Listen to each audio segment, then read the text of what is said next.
When I first saw reports that Vladimir Putin had opened the battlefield of Pokrovsk to journalists, even to Ukrainian ones, I understood immediately what he was doing. He was transforming war into a demonstration, strategy into a message.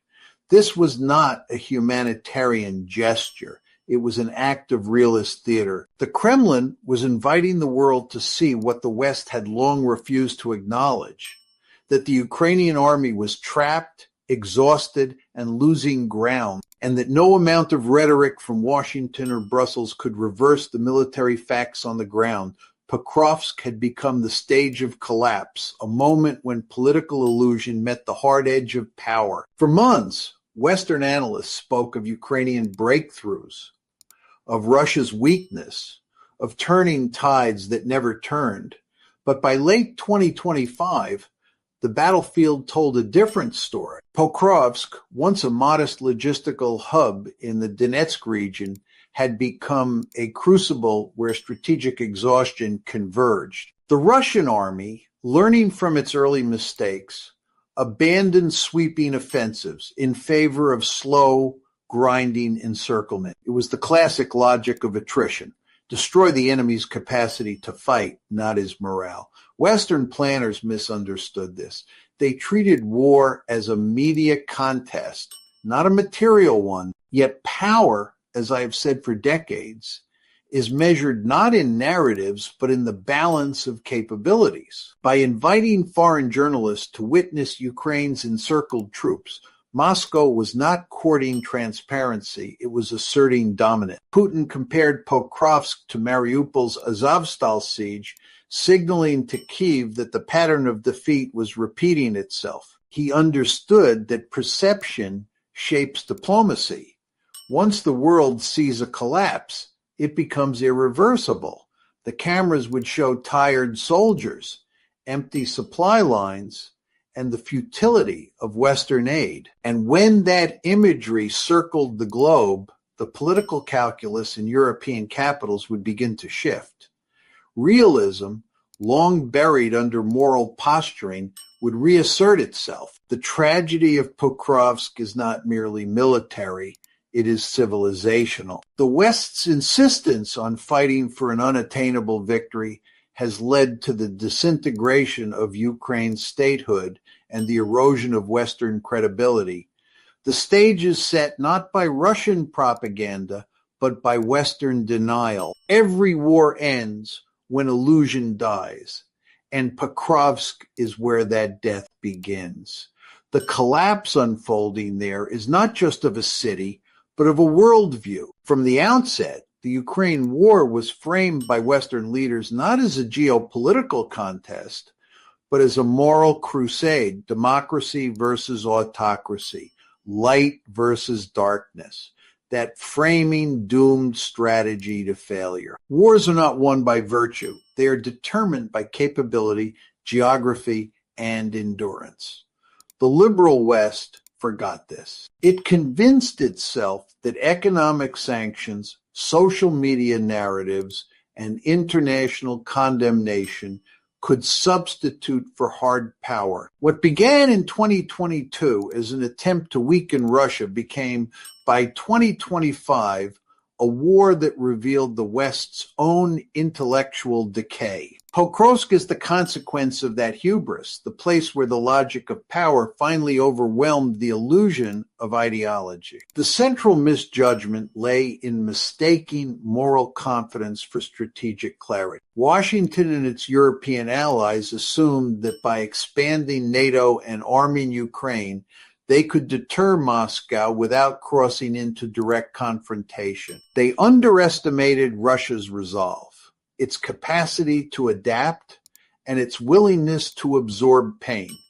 In realism, states fight hardest when they perceive existential threats. To Russia, NATO's eastward expansion and the arming of Ukraine represented precisely that. Yet Western policymakers, steeped in liberal hegemony, dismissed these fears as propaganda.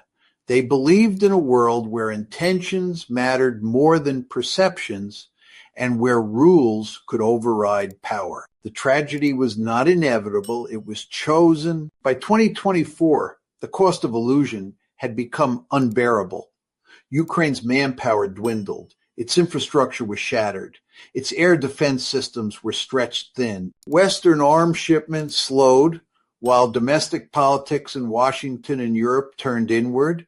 The alliance that once claimed moral unity began to fracture under economic strain and electoral fatigue. Yet leaders continued to speak of victory, even as the battlefield told another story. Pokrovsk's encirclement was not an accident. It was the logical endpoint of a war fought against the grain of reality. As I have long argued, international politics is governed by the logic of the security dilemma. One side's defense is another's threat. The West forgot this, believing its intentions benign. Russia did not. The fall of Pokrovsk exposes that blindness in full light.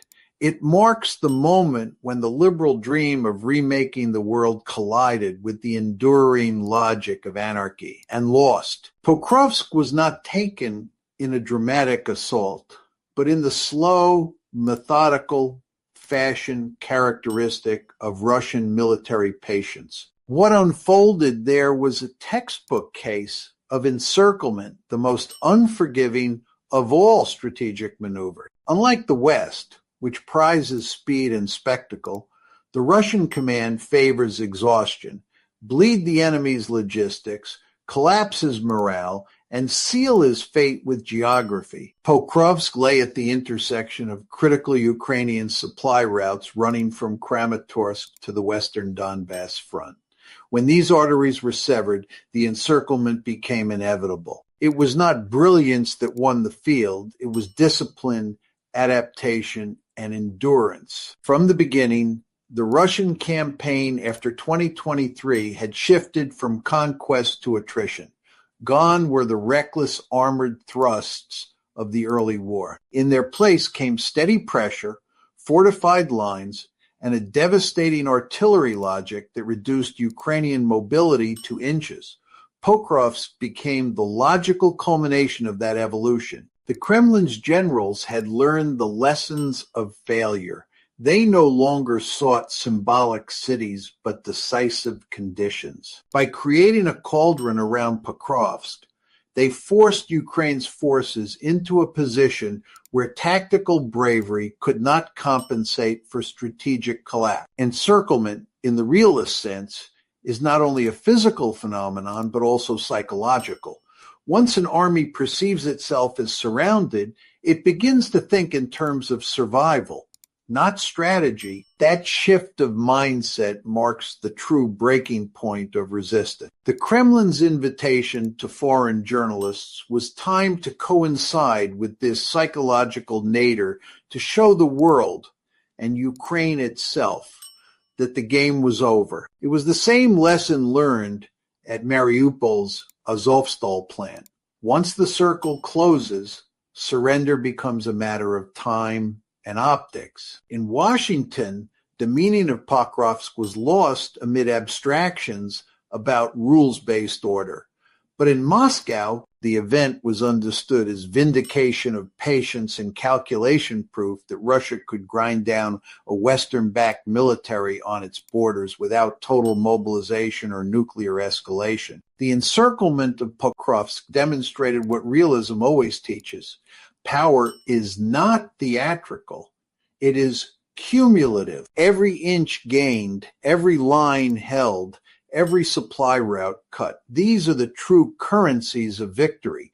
Pokrovsk's fall was not an accident of circumstance. It was the predictable outcome of a strategy rooted in the enduring laws of power. When Putin opened the battlefield to journalists, inviting even Ukrainian media to witness the siege, it was not transparency that motivated him, it was strategy. He understood that in modern war, perception is a weapon, and control of the narrative can shape the political endgame as surely as artillery shapes the battlefield. Yet, unlike the West, which has built its strategy almost entirely on narrative supremacy, Russia's invitation was a paradoxical act of dominance. It was an assertion that Moscow no longer needed to hide. The Kremlin was saying, in effect, look for yourselves, the facts speak louder than your propaganda. Pokrovsk was not merely a siege. It was a stage upon which the West's narrative illusions collapsed. For nearly 3 years, Western leaders maintained that Russia was isolated, weakened, and losing. They told their publics that sanctions would cripple the Kremlin, that Western technology and training would remake the Ukrainian military into an unbeatable force. But the realities in Pokrovsk told another story. The Russian army stood entrenched, its logistics intact, its morale steady. Ukraine's defenses, once celebrated as heroic, were stretched beyond repair. When Moscow offered foreign journalists safe passage, it was not out of goodwill. It was to let the West's own eyes betray its myths. This was realism's revenge on ideology, forcing the opponent to witness the truth it denied. In Washington, strategists once believed that the information domain could compensate for battlefield losses. But narratives, however sophisticated, cannot conceal exhaustion. The Western media's moral certainty was built on selective imagery, the defiant Ukrainian, the villainous Russian, the eternal struggle of democracy. Yet when the cameras entered Pokrovsk, the images that emerged were not of triumph, but of fatigue. Soldiers starved of ammunition, medics overwhelmed, officers pleading for reinforcements that would never come. It was a tableau of defeat, and Putin knew that broadcasting it would fracture the illusion that sustained Western political will. Narrative power is fragile because it depends on coherence, and coherence dies when facts diverge from faith. In inviting journalists, Moscow did not yield control of the story. It seized it. It turned the Western addiction to imagery into a liability. For the Kremlin, the cameras were not observers.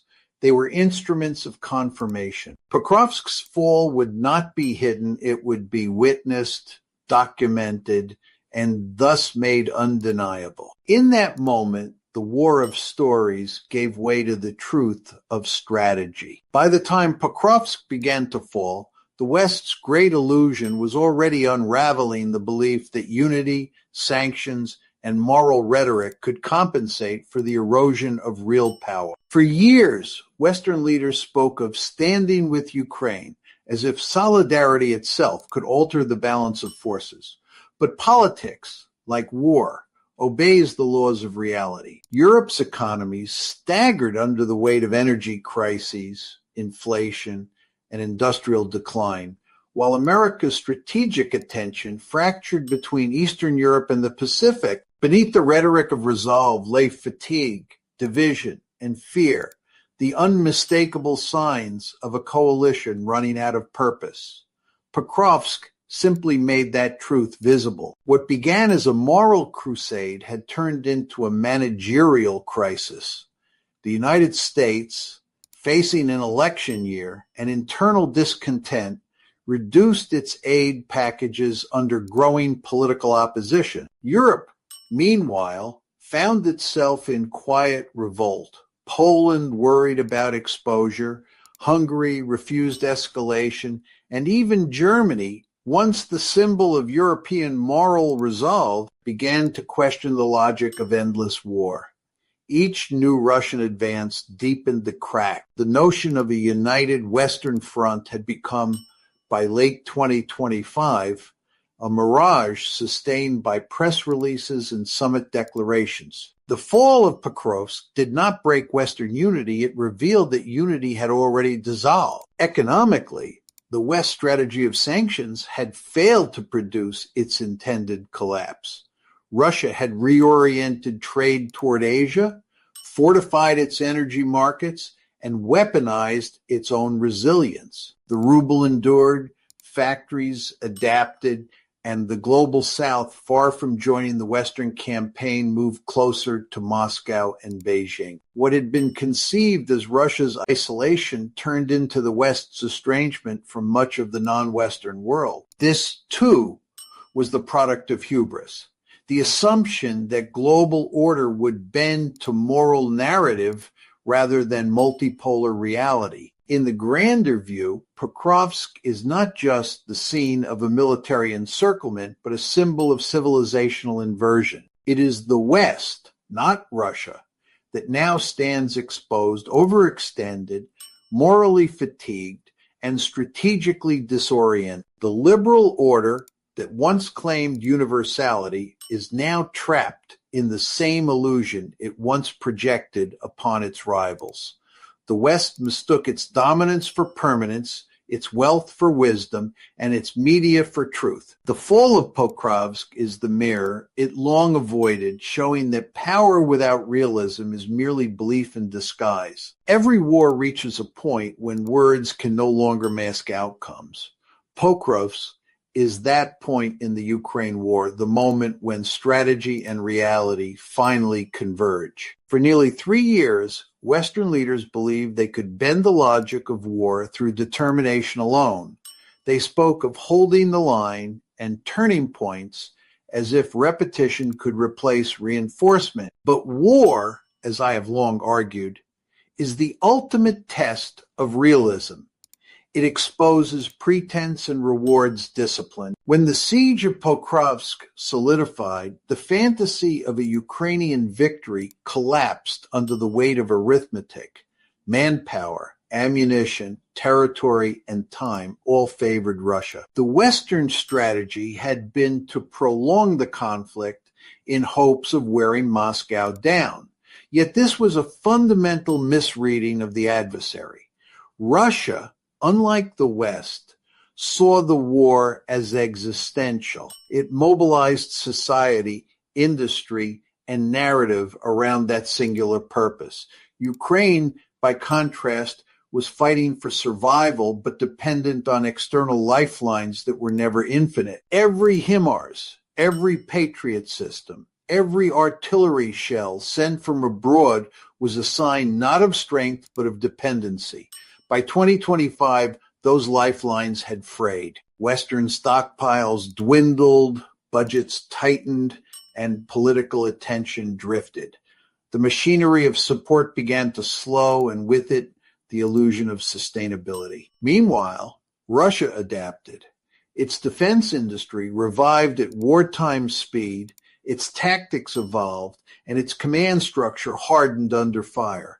What Western analysts called stalemate was in fact preparation. Pokrovsk marked the moment that preparation paid off. Russian forces had learned to fight the NATO way, but cheaper, slower, and inexorably. The logic was brutal but effective. Absorb, adapt, and advance.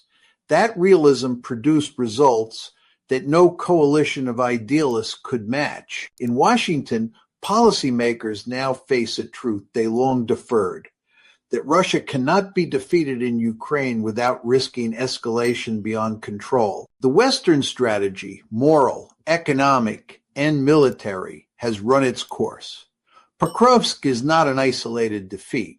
It is the visible sign that the war's strategic equilibrium has shifted irreversibly. The gap between political rhetoric and battlefield reality has become too wide to sustain. The war's end, once unthinkable on Moscow's terms, now looms as the only viable outcome.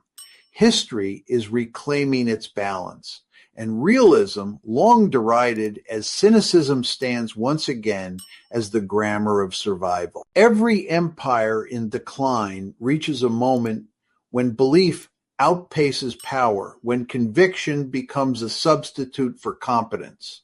For the West, that moment has arrived. The fall of Pokrovsk is not just a tactical defeat or a symbolic loss. It is the culmination of decades of overreach, born of moral arrogance. I have long argued that the tragedy of liberal hegemony lies in its blindness to limits. It assumes that power is self-justifying, that intentions are self-evident, and that others will eventually conform to its vision of order. But in the real world, the anarchic world of states, such illusions invite catastrophe. Pokrovsk is the monument to that truth. The West forgot that great power politics is governed by balance, not benevolence. It mistook dominance for permanence and conflated its post-Cold War triumph with universal legitimacy. For 30 years, it expanded military alliances toward Russia's borders, interfered in regions of vital interest to others, and cloaked these acts in the language of freedom. When resistance came first in Georgia, then in Crimea, now across Ukraine, the West called it aggression rather than reaction. Yet, from a realist lens, Moscow's behavior was predictable, even inevitable.